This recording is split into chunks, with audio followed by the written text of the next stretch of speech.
All right, hello everybody. This video is in fulfillment of EDU 581, a graduate course for an ESL endorsement with Dr. Brady at Georgetown College. And my name is Jennifer, and joining me today is my colleague, Miss Delabate. Hello, hello. Tell us about your teaching background.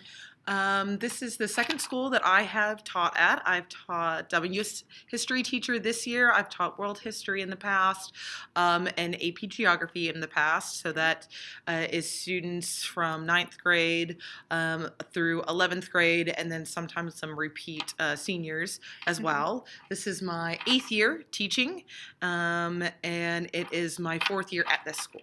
School. Okay, great. How do you know if a student is an English language learner? A lot of the time, my first hints that a student is struggling with English comes more from their writing than it does from their verbal skills, because lots of times they will be able to converse very easily with their friends and things like that with kind of colloquial English, but then writing something down and reading an English passage and then being able to answer questions about it can be more of a struggle for them. So I find that that's more where I find there's problems, because it's easier for me to see maybe wrong conjugations in words or struggles with vocabulary and things like that. It doesn't tend to be as much on the verbal end of things. It's more the written part. Side. Yeah. They don't have a lot of the academic language, right? The cognitive academic language that they need to be successful in all of the components. Absolutely. And part of it is we rely on things like terms like just economics, politics, society is always a big one. Yeah. And those kinds of words that students, they just struggle with kind of conceptualizing those phrases, and it's kind of like the foundation for a lot of things that we do. Okay. All right. Thanks. How does the school tell you that this child is ELL? In our electronic system, in Infinite Campus is the one that we have, there's a little flag for the students that have LEPs, and so that little flag will pop up. We also usually get a master list from the ESL department that has all of the students. That one's a little bit more difficult to work with just because it's every single student as opposed to just the ones that you have. So it's what I usually do is look in Infinite Campus first and then pick them out in terms of on the list, because the Infinite Campus just tells us what they, if they are identified, but they don't tell us really what their identification is, where they are on the scale or anything. And then I go to the other documentation where it has all of the information that we need. It's an Excel spreadsheet, right, that they make. Okay, the big database thing that they make. So that usually takes a while for us to get. Yes. Right? Yes, it does. Part of it is I think there's such a transitional population as well, so it's hard for them to keep their records up to date. Exactly. We have a lot of people that come in and out all the time, and it's, it takes a long time for us to find out about that. So because of that, what I wanted to suggest to you is there's a great reading that we did for this class, the scenarios for ESL-based standards-based assessment. And what's great about it is all these different little vignettes. It gives you real life. Here's an example of a teacher doing this, and here's the things that they can do. And one of the things that was suggested is to fill out a student information sheet. And so the student information sheet right here might be something that you could have for all of your students at the beginning of the year. And I was going to ask you, what types of things do you do to get to know your students at the beginning of the year? Lots of times what I tend to do is something to get the students both to interact with each other and learn about each other, as well as me being able to learn about them. So they'll do interviews with each other, and then they'll have to write down things about each other person that they've talked to. It's lots of times they won't necessarily want to share things with me, but their classmates can come up with really interesting questions. And what I've done in the past years that I kind of like is they have to interview a certain number of students, but they can't use the same question twice. So once they ask what one student's, favorite color is or something like that, they can't use that over and over and over again. So they have to come up with more and more creative questions, which gets me a better diversity of information out of each student when I look at them. Do you give them a form with those questions, or do they create their own questions? They create their own questions. Okay, that's cool. I like that. So this one might be something you could do along with that for a little bit more detail, because I love that because it gets them talking to each other and getting to know each other, which sometimes they don't want to. Mm-hmm. So in this situation, this is a student information sheet, and it does say, previous schooling in the United States, how many years have you had, what's the type of program and instruction. Now, this might be a kind of a difficult form, so this is just kind of a template for you. Mm-hmm. You could change this to simplify the wording, mm-hmm. But outside the United States, so you could give this to anybody, and then kids don't know if they're being singled out or not. Hey, I think you're an ESL kid. Here, can you fill out this paper? Right. So, hi, all of you kids, fill this out for me, and then you can use that, especially to look at, I have a feeling about this one. He or she hasn't been identified yet mm-hmm.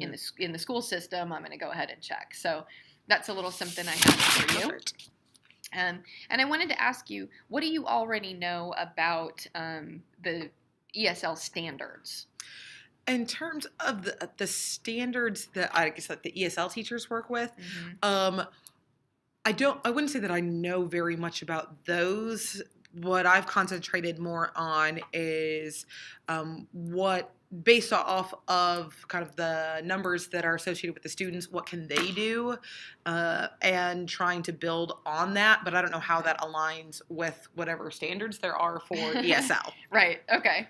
Well, TESOL is TESOL is kind of the standards that they mm-hmm. have, the teaching of English to those who are learning English as a second language.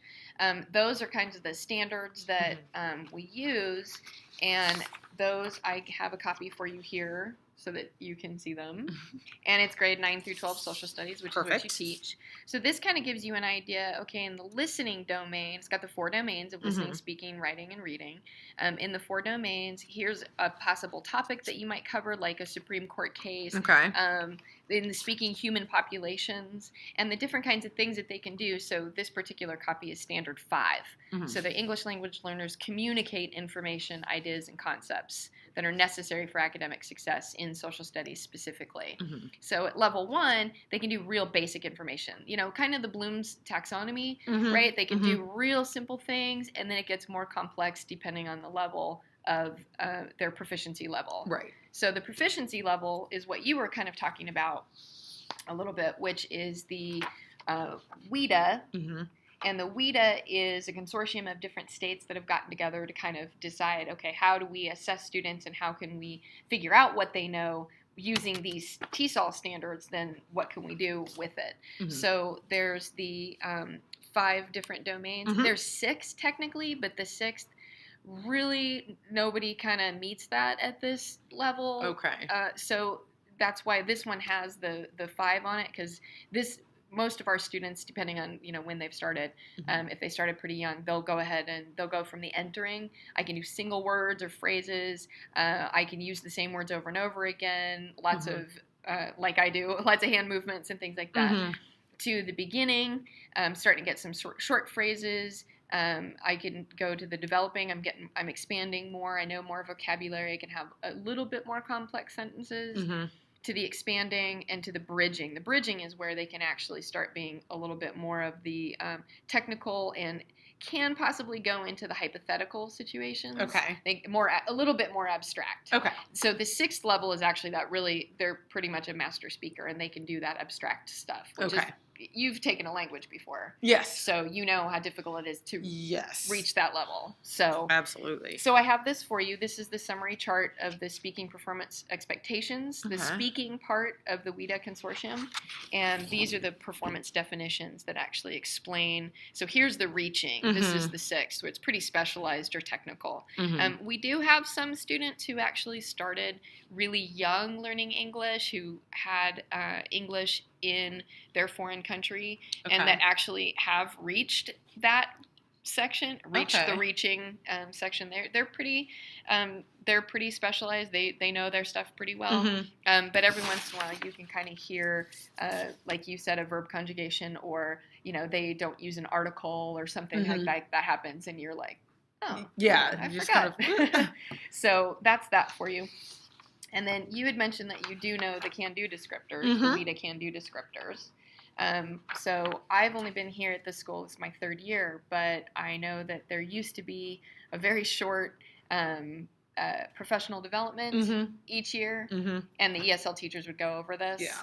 To me, that was one of the most useful things that we had because it's very user-friendly for someone who does feel a little unsure about what is appropriate at different levels. It's not just, I don't know, kind of like describe. Well, what does describe mean? Right. It means specifically they can do these particular things. So it just broke it down in a way that was much more user-friendly. Right. And that's exactly what I like about it, is the can do, what they can do. So in level 1, this is what they can do. They can point to pictures, they can listen, they can speak, they can read, they can write at a real basic level. And again, we're going up to the level 5. And so what I have for you is the English, and I also have the Spanish version for you. Oh, awesome. We have a lot of students in this school who speak a language other than Spanish. Yes. So I've not tried to plug this into Google Translate to see if I can get it into Swahili for you or Arabic or anything like that. I wouldn't recommend doing that because, how Google Translate doesn't always recognize. Right. Yeah. So, but I have that for you so that you can see. And then a great thing, even though you teach social studies, sometimes people think history teachers, they don't need to know language. Well, yeah, they do. And so in this is something that you can keep in mind and think about, when you look at those, because we can access their WIDA access scores, on Infinite Campus. You can go in here and you can say, okay, so my student is a level 3, 3.2 or whatever. This is somewhere they're kind of going back and forth between this developing and expanding. So what can I do? Right, in terms of differentiating what they can really do in class without getting frustrated. Exactly. And we do have a large population of Spanish speakers. So what you could do is you could pass this out, or you could have the kids take this Spanish version home, and then the parents can see what their child can do. And if the parents want, the parents can say, oh, I can do this. Right. In English, I'm able to do these things. And then maybe they can, their child can teach them some stuff along the way. So those are some of the basics for you so that you have those. I love the personal, the scenarios or the vignettes or things like that. Like, give me an example. Exactly. It's so much more useful, I think, when there is something that you can model yourself after. Exactly. And I have, so there are some people who say, I'm not going to share my lesson plan, or, well, I've done all this work. I want to have, hopefully somebody else can use it too. I don't have a copyright on any of my stuff. I want to help out. So, tell me about some of the accommodations that you already do for your students. One of the biggest ones that we do in social studies has to do with vocabulary acquisition. Big one. Especially since the U.S. history that I teach is our state assessed like a subject within social studies. Right. And there is always a passage also on the ACT that is social studies based. Right. So we're really trying to make sure that students are exposed to the vocabulary that they're going to encounter both on their state testing and when they take the ACT as juniors. So if we just rewrite complicated passages or questions or whatever in more user-friendly language, then it doesn't actually expose them to the vocabulary that they need. So what we've done, and we kind of do it 2 different ways, is either make vocabulary lists to put at the end, like we did at the end of tests. So the test is the same one that will be given to a native English speaker. Right. But there in the back, there's an alphabetized list of any word that we think that any student, whether they're ESL or not, wouldn't know the definition of. Right. So they're still exposed to the word within the question and within context and all those kinds of things. But they can take initiative to look it up in the glossary kind of in the back as well. And the definitions that we put in the glossary in the back are also the definitions of those words within the context that they're used. Because a lot of times we found, if we just told students, well, go look it up on your phone or something like that, then they're just as confused by the definition that they get out of the dictionary as they were with the word itself. Right. And so that didn't actually help them particularly to do that. And you have homophones, the words that sound the same and then have several different meanings, like well. Exactly. So, exactly. And they just don't know which one goes in there. Exactly. So that glossary helps out. Okay. And so we do that on tests. Who's more. the we that you're talking about? All the U.S. History PLC. Right. We got together and we did those. Okay. For other assignments that we do in class, if they're reading passages or something like that are a little bit shorter, lots of times we'll do just within the passage itself. If there's a word that we don't think students are going to know, then just right after it, then in brackets, we'll just put a simplified language word right afterwards. I love that. That's a great modification. Yeah. And then at the same time, so it's that same idea of they're exposed to the word, yeah, but then there's something right there that kind of they don't, sometimes with the test, they don't want to flip all the way to the back and look up that word, right. but it's right there for them as a, I don't know, to expose it to them before the test happens. Because a lot of times it'll be the first time they've seen it in a reading or something like that. And then on the test, it might pop up again. And if they need a refresher, then they can go and look it up. Right. But it kind of takes away those training wheels a little bit so that there's a little bit of scaffolding in there, sort of. Yay! She used a great word. I was going to bring that up. You know about sheltered instruction and scaffolding, which is awesome because we don't want it to be a crutch. But like you're saying, this is helping everybody. It's not just the ESL students. Oh, absolutely. You're not just handing it to your ELLs and saying, here's your test, but you, Johnny, you have to figure it out yourself. And I think that's great because you're doing that scaffolding for everybody. And then the ELLs aren't feeling like, oh, I'm being singled out. But they're still learning in context, which is huge. That's such an important thing because if you just isolate them and say, here's a list of vocabulary, learn these, it doesn't make any sense. Right. So for you to use it in context for them to see illustrations, for them to see, the whole reading together is fantastic. It's really, I love that accommodation. I'm really excited about what you said in terms of the illustrations, we do a lot of that as well in terms of, here, rather than, I don't know, copy this definition or something out of the book, it'll be, and we did this with Manifest Destiny recently, and there's a very famous painting that's called Manifest Destiny. And so we just put the painting up there. And then their question that they had to answer was something like, based off of this picture, what do you see in this picture? You see wagons, you see Native Americans, you see farmers, you see all these kinds of things. So then based off of what you see in the picture, then kind of come up with your own definition of manifest destiny. And then let's compare that to kind of like the book definition of manifest destiny. So they kind of have to develop it from a visual stimulus and then compare it to something that's the academic definition of whatever it is. Exactly. Well, and like I mentioned earlier, that cognitive academic language proficiency can be really low for the kids because they just don't know about English language and they don't know about the classrooms can be so completely different depending on, some of them have not been in school for a very long time. Some are refugees who have not been allowed to go to school or who, their family is very poor, the socioeconomic issue can cause problems as well. So we have students who, can be from countries that have very rigorous academic standards and they started English very young. And then we have students who literally just crossed the border, from a very dangerous country who are seeking refugee status or something like that, who have not been in school before or have not been in school for a long time. And so that is, we can't assume that they know everything, but we also can't assume that they don't know anything either. So that's where it becomes really hard to figure it out. Right. And how do I help you? What's the best way to help you? Right. And what's something that can be accessible at multiple different levels. Right. Since the kids, even in an advanced class, I mean, there are kids coming in at all sorts of different levels. Exactly. Well, I wanted to talk to you about some of the assessments that you had mentioned. So you said that you do some multiple choice entrance slips when the kids come in. They have the little multiple choice things. And tell me about those a little bit. Part of that is we're going into kind of the standards based and doing a lot more kind of mastery learning. Right. I guess it would probably be a better way of putting it.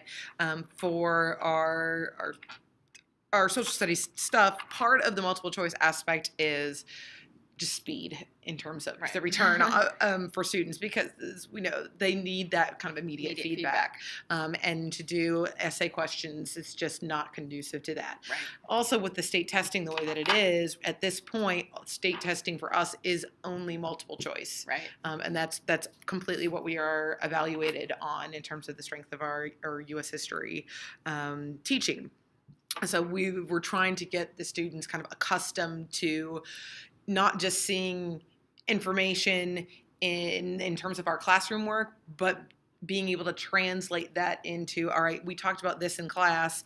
If this is what the multiple choice question says, then how do I kind of deconstruct that question and link it to whatever it is that we talked about in class? Because just that process of deconstructing a question can be difficult for all sorts of students. And so we've kind of or have started doing that, and then especially for a lot of our lower level classes, we just give immediate remediation. So they just bring up their paper to me, I'll grade it real quick, be like, all right, here are the ones that you missed, go try those again. Go fix them. Okay.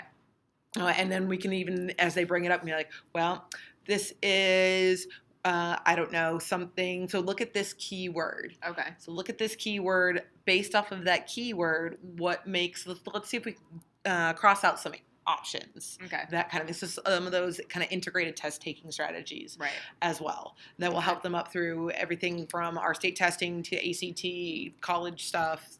Absolutely. All those things. Right. And that's what I wanted to mention is that the testing part is narrow in focus, but unfortunately that's a big part of what we have to deal with as educators. Is a lot of it goes down to, the test. So it's really just, it's so narrow because it just shows what can they do? What can they spit back to us? What those integrated test taking skills, like what can they remember how to, deductive reasoning and just to choose the right answer based on what they're doing. So the assessment part of it, and here at this school, we talk a lot about formative assessment. We're forming their knowledge. We're adding to their knowledge. They're doing all of these different things and showing us that they're getting it along the way. So we can form our lesson plans, and we can reteach, and we can do those types of things. And so for me, I'm lucky because I can choose my assessments a lot easier. You don't have that as a core teacher. You don't always have that ability. So sometimes it kind of the fairness part comes into play, that is this really fair for everybody to be tested with the same exact thing? And like you mentioned, is the ACT, everybody in their junior year, it's a graduation requirement. They have to take the ACT. So if you have a kid who's not been here, it's only been here for 2 or 3 years, I think they can take the ACT in their native language.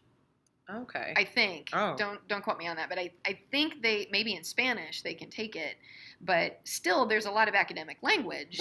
Right? And so the reliability is the assessment's ability to produce the same results over and over and over again. And so that's the reliability part of it. If the instrument isn't reliable, then the product's not reliable. And if we're not reliable as teachers with a rubric or, the grading, then it's not going to be reliable, and then it's not going to be valid. Then the data is not really going to add up, and it's not really going to make sense. So that's where it can be, really difficult for us to plan our assessments, because we have to remember, is it fair? Is it, is it valid? Is it reliable? Or what am I doing here? Am I stuck? And I think for me, I get to choose my assessments, which helps my summative assessments as well as my formative assessments. So at least in your formative class, I wanted to give you some ideas on some things that you could do in class. You mentioned the scaffolding, the sheltered instruction, which is great, because one of those things is graphic organizers, and I love graphic organizers. Yes, we do a lot of those as well. Okay, what kinds of graphic organizers do you guys use? It kind of depends on what we're talking about. We do lots of kind of like cause and effect. I guess relationship things. We do a lot of kind of creating mental maps. If you have, especially if there's a lot of vocabulary, we actually use it a lot with that. There's a lot, I'm sure. So what I like to do with one of my kind of go-to, I guess, assignments is they have like a bunch of cards that have questions on them that lots of times are very vocabulary based, and they just have to answer those at first. And then they put those up on a big piece of paper, and they put them kind of anywhere that they want on the piece of paper. And they have to draw lines between things that in their heads go together, and then they have to explain on the line why they connected those two ideas together. So they can combine any 2, 3, whatever kind of things that they want, but they have to explain what that thought process is between those ideas. So that just gives them kind of that personal connection between all of them that they're kind of creating for themselves. That's cool. We do things we use a lot of maps and things like that. I don't know if those count as graphic organizers or not. Well, that's what I was going to show you. Something like that. So we do things with, I don't know, like problems and solutions and aligning those together. So just kind of whatever we can to facilitate that. Yeah, absolutely. And that's one of those really good scaffolding instructions for them. I don't know if you are familiar with thinking maps. Not really. Thinking maps is I used to be a thinking maps trainer of trainers when I was in Texas. So I taught teachers how to use thinking maps. So this is some stuff for you. So you can see there's several different kinds. There's the circle map. This would be good for vocabulary. They define in context. So the word goes here in the middle, and then they write all of the things about that word that help relate it to this. You can even do this as a frame of reference. So if you have a historical person, what would the word, immigration mean to an actual immigrant? What would immigration mean to someone who is in the country that they're coming to? Or what would immigration mean to a dictator from their country that they're, leaving, or something like that? So circle map is pretty cool. And so there's also bubble map. And the bubble map is using adjectives. So you stick the name of whatever it is here, and then what are all the different kinds of words that you can use to describe it. Oh, I like that. Yeah. And especially in terms of some of those bigger concepts. Exactly.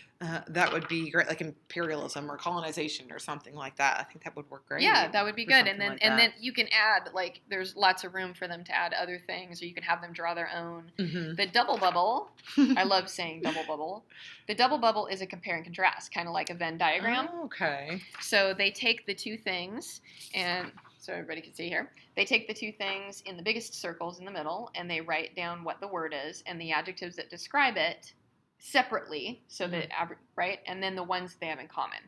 I really like, because a lot of times when you just use Venn diagrams, they try and do only things that they haven't separate from each other, or only things that they have in common with each other. Right. And this helps kind of visualize that you have to do both. In a more balanced kind of way. So I like that. And any of these thinking maps, you can add a frame of reference to it. So you can have them think about, from a different perspective, what does colonialism and imperialism mean to someone who is now being colonized, or versus someone who's doing the colonization. So the flow map is a sequence of events. So very appropriate for history. Absolutely what I was thinking. And again, you could add a frame of reference if you want to, but it's just putting things in order. You've got your big boxes, they go to smaller boxes, and they can just keep adding, you know, if they need to. The multi-flow map is your cause and effect. Right. So again, you can add all sorts of different kinds of boxes. This happened, or there's these things, then this happened, and then what happened as a result. Right. So, and then the brace map is taking one large thing and breaking it down into pieces. So the Constitution and the amendments and the, I don't know, whatever, the Bill of Rights, or however you want to break it down. You're much better at that than I am. And then the tree map is classifying things. So putting things into, in different categories, categorizing. And then the bridge map, which is the hardest one for me, is analogies. I am terrible at analogies. It was on the SAT. I did terrible. I won't even tell you what I did. It was really bad. So this is the paper that I have for you that kind of tells you some of the keywords to use and which map to use. Gotcha. So it gets the kids thinking. So you'll notice that in some of them you do have some of the there's all sorts of Bloom's taxonomy in here. So you do have sort of higher things and lower things as well. But definitely, you know, you're putting things in order. you're just sequencing, you're recounting, you're retelling, you've got your lower level of blooms. Mm-hmm. But then when you have to actually talk about the benefits, you have to actually talk about distinguish between and differentiate, you're taking them to a higher level. Right. So, and adding the frame of reference definitely puts things, putting things in a different perspective helps to make them step outside of their box and have to use those higher order thinking skills. Absolutely. Which ESL kids, ELLs, they need to do that too. Right. Everybody does in the Common Core state standards that are coming down the pike for everybody, and they're heavily emphasize that. Absolutely. So what else I have for you, which is one of my favorites, and I got from one of my coworkers, Allison. She did this, one of my classmates. She found this for me, and I love it, and it's great, and it's called Plickers.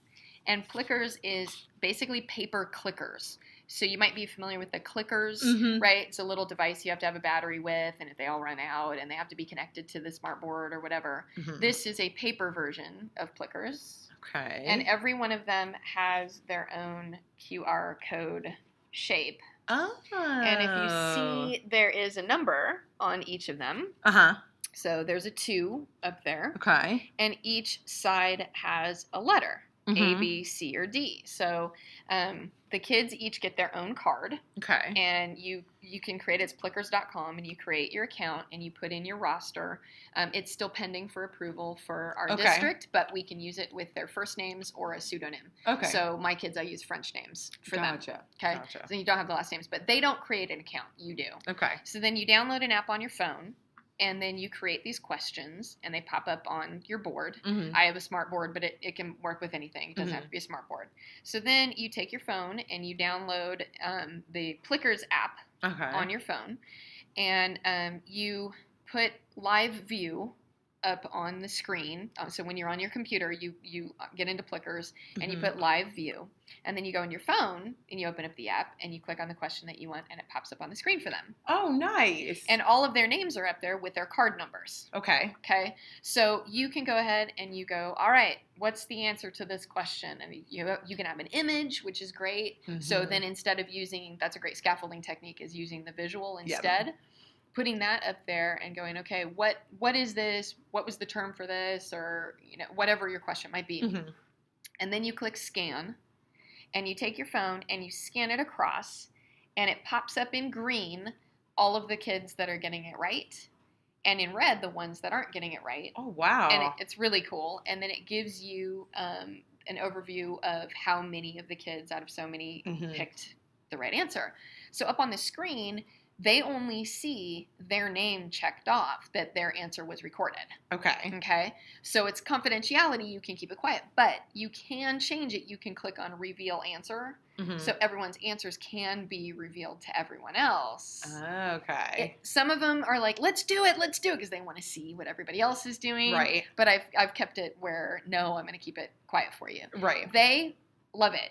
Awesome. And they are trying to compete with each other, and they're like, no, get mine first. And it's amazing how competitive they get with each other. So competitive. And I did it with my humanities classes the other day, and I thought, oh, how's this going to go? And it went so great. They actually really liked it. They had fun.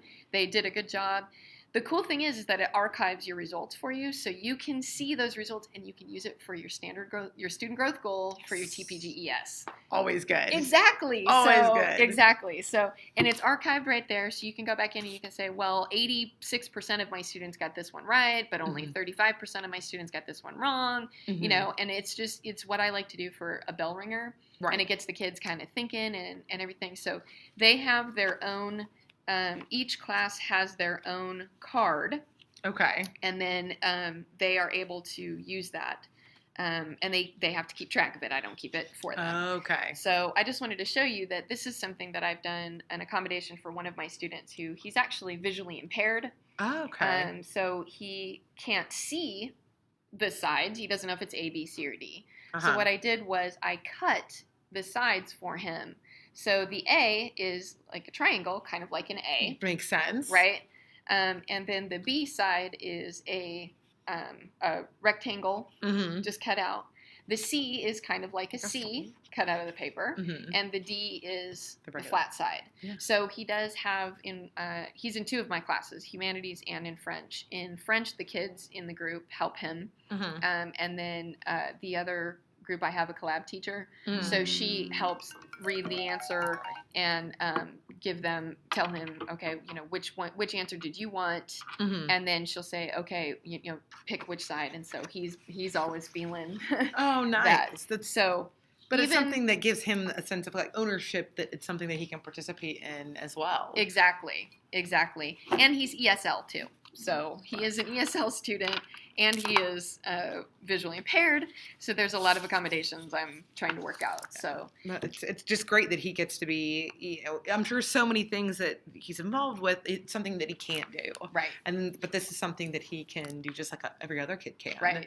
And that's got to be so empowering for him. Yes, and he likes to feel included, which is good. So this is the master copy. So I've got a master copy for you here, and you just use some cardstock, and then you cut them in half, so each kid has their own. Perfect. And and you can reuse them. So if you have 6 different classes, you can have 6 different copies of the cards.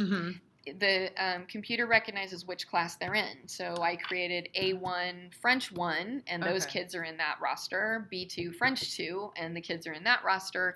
And when I scan it, the computer knows which class I'm in, and it's at a different day at a different time, and it won't screw up the results. Right. So even though they have the same card, Johnny Adams has the same card as Bobby Anderson, they're not getting mixed up because they're in different classes. That's awesome. So that's awesome. It's really, thank you, Allison, for that. Yes, I don't know if you've seen this video or not, too. But yeah, thank you. It's been good. And there are some teachers who have used it here in the school. So when I brought it up to the kids, I said, have you guys ever heard of Plickers? And some people said, oh yeah, we've used that in my English class. Awesome. So yeah, it's something kind of funny. You don't need batteries. It's great. Yeah, so and that's such a big thing, is that you don't have to worry about. And if one of these gets lost, it's at the end of the world in terms of exactly. I just lost a device that now is going to invalidate. Yeah.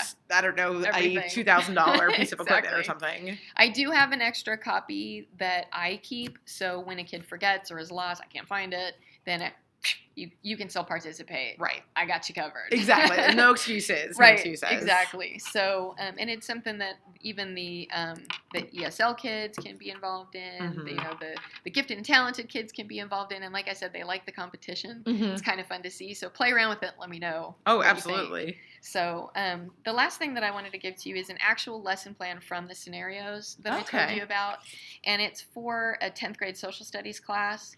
The English proficiency level here is intermediate to advanced, but it does give suggestions in here too that, these are more advanced kids, but there are things that you can do for your lower level kids. Nice. So you do have some things that you can play around with. So this is just authentic assessment, like performance-based assessment is really good because it, like I said, the testing just limits what do they know now. Right. Where the assessment of performance is something that's going on for a long time, right? They have a lot of things that they have to do. So this kind of gives you the progress indicators that go along with the standards. Okay. That comparing body language norms among various cultures, compare gestures and body language, because we don't want to offend people by doing, like, hey, giving the okay sign, where in some countries that can mean something really bad. So this kind of takes it, and I think this could be something that, even though it's a standard kind of specifically for ESL teachers, a lot of our students don't know how to behave properly and don't know how to use nonverbal communication properly. Yeah, or don't understand that or they're not aware of their own nonverbal communication. Exactly. With people. They just don't understand how that's being interpreted by others. Exactly. So even this might be something you can do, because the kids are hopefully going to go out in the world at some point in time. They're going to maybe go to college. They're going to have jobs. They're going to need to know how to interview with people. They're going to need to know all those kinds of things. So I think this would be a really good, and it kind of breaks it down. I think it's kind of a long one. I think it was 3 weeks. 4 weeks in duration. So it's it might be a little bit long, but there's some things in here that I think you can use. The collecting and recording information, and give some dates on that, or some data on that, some information about taking notes. And it also helps the kids assess themselves, so they critique each other. Oh, okay. And plus they can assess themselves, so then they're getting, like you said, that immediate feedback. I mean, it's not just having to come from us. Right. The peers are doing it for them.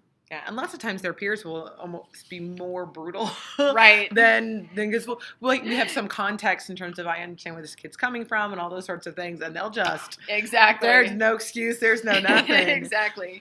So that can lead to really good discussion about how do we give appropriate feedback, right? Right. So in this case, you've got that here, this peer critique sheet. It's already done, and they just check whether it's not at all, sometimes, all the time. So in case you want to see what this is, it's grades 9 through 12. So that's a lesson plan that I had for you. And this is a sample progress, an assessment scenario outline. So if you wanted to create an assessment, this is just kind of an outline. It's a two-sider, and it just kind of walks you through all of the different components that are suggested. What's the context? What's the grade level? What's the background? How much time are you going to give to it? What's the planning you're going to do? How are you going to collect and record information and things like that? So I thought this might be, just if you want to use it, something that can help you. And like I said, I think that you're already doing some really, really good things. The visuals that you're doing, you already know about scaffolding and sheltered instruction, which is so awesome. And I love what you're doing with the giving them context and your PLC, working in your PLC. Those are all excellent best practices, and especially not just for ESLs or ELLs, but all of our students, which is really, really good. So they can all use those same, all of our students need to build vocabulary. Absolutely. And work on their reading skills and their critical thinking skills and things. So it's kind of, you're almost scaffolding those same skills at different levels, but what an ESL kid or an ELL kid needs to work on, an AP student can work on those same exact skills. Absolutely. And I think that there's some really good stuff here. Let me know how it goes. Absolutely. I really hope that it works out for you. Oh yeah, I'm very excited to be integrating some of these things into some lessons, and just knowing that there are resources out there is so nice because lots of times, especially as a history teacher, I don't know what best practices are for ELL students. Right. So having resources that have been vetted and being able to go to colleagues to be like, okay, so what do you do with all of this? It's so nice to have that option. Right. And, a lot of this, since I already teach second language, a lot of this stuff I've been doing. I've learned a lot of new things that I didn't know about that, but I've been able to incorporate quite a few of my things with I can see how that relates to ELLs because they're learning another language and that's what I teach. Right. So it works really well. So I'm not endorsed yet in ESL, but if you ever have any questions and or you have any suggestions too, feel free, and I'd love to help you out, and I'll share this video with you. Awesome. I'll share my blog so you can check it out. If you have any history questions, I guess I can help you with those. Absolutely. I will be coming to you because I'm teaching humanities. I'll be asking you some questions. So I appreciate your time. Absolutely. Thank you so much. Not a problem. Bye for now. Bye.